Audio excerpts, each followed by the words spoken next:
First, I want to say thank you to everyone for being here. Thank you to my familia for being here. I'm sorry, Papa, que no tengo poemas en español. But, yeah, so, and I'm really just honored to be part of this, just reading it. Everyone's been amazing tonight, or today. So, my work generally centers around family and connection in that way. So I decided to kind of go with that theme today. So I'm going to read a few poems and then one short creative nonfiction piece. And it's all kind of centered around family. And yeah, so the first one is called Trips to My Grandparents' House in Parlier, California, circa 1995. Soft mornings with Papa Chan's pigeons just beyond the sliding glass doors. I'd wake to their caged songs and the smell of fresh ground maize. Papa Chan made tamales for breakfast before dawn, even with the premonition of Parkinson's in his hands. I think of Mama, young, because her photo hangs in the living room. What did she think of her father and his hands that milled stories and fields, fed chickens and burros? How buoyant she must have felt to be bounced on his knee. We didn't visit my grandparents enough. I can still hear the pigeons' distant cooing in 2022 between groggy midday sips of coffee. So that's that one.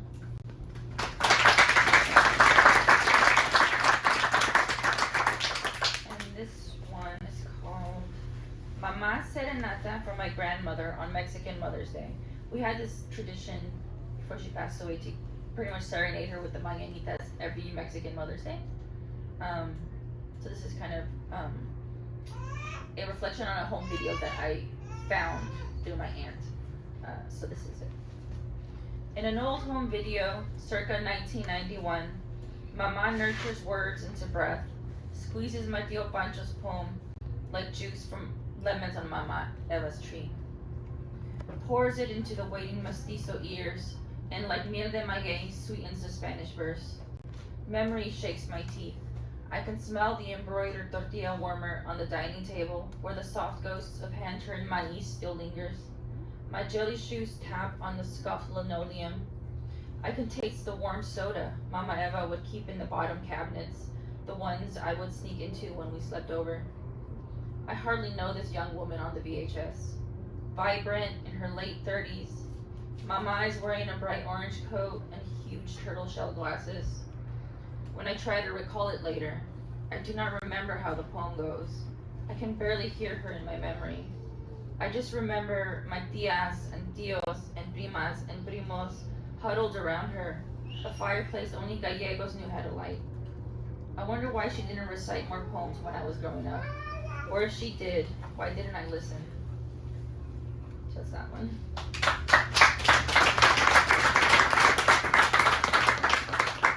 This one is modeled after actually a Fresno poet named Luis Omar Salinas. So his poem was Mexico age 4. Mine is called Southside Modesto age 8. And it's in sections. So 1. I'm at my tia's house where the roads are dirt and the pickup trucks are parked at aimless angles. We used to be my tia's neighbors, but my cousins got into gangs, and as soon as my brothers graffitied a house, our dad moved us out. 2. We're just visiting. Me, my cousins, and my siblings melt into the couch. In the 90s, there wasn't much to do besides talk. But there are silences punctuated by metal fan blades, carving the hot air, and my cousins using Spanish words my parents don't say. Antonio Aguilar con la banda on tape plays on the boombox out in the yard where our parents are talking loudly. 3. My cousins want to go to the liquor store on the corner, but I am afraid of dogs. I am afraid of most everything at this age. I would often pray before leaving my house and cross myself for protection, because if Jesus was there for anything, it was to save me from the stray, wayward dogs of the South Side. 4. We make it halfway down the street when 3 Rottweilers start to chase us. We scream and begin to run when the booming voice of an adult and the reckoning snap of a shotgun warning comes from a house nearby as the dogs scatter. 5. I learned from my prayers that there are always men adorned by long robes and prismatic sunlight with shotguns in the ghetto to protect us. That's that.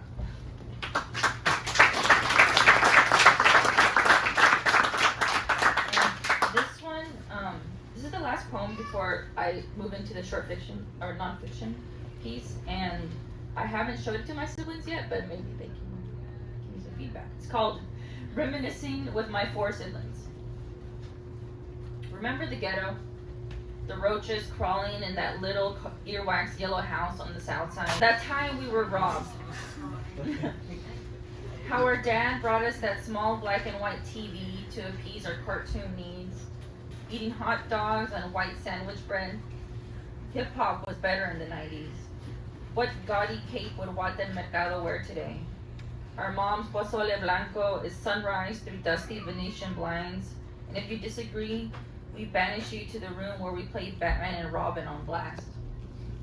Lucy was sideswiped by an Oakland bus, left a broken shoulder and a bruise that bloomed across her back. Chewy called it abstract art.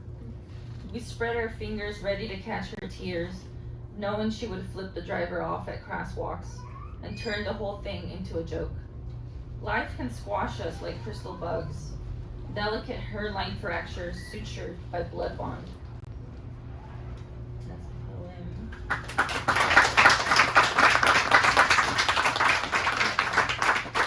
So this is, I actually wrote this for John Hill's class. It was like a reflection on an imitation of Kathy Park Hong. So this, I don't have a title for it, but it's basically about family and identity, things like that. So, I have come to grips with my privilege in this country.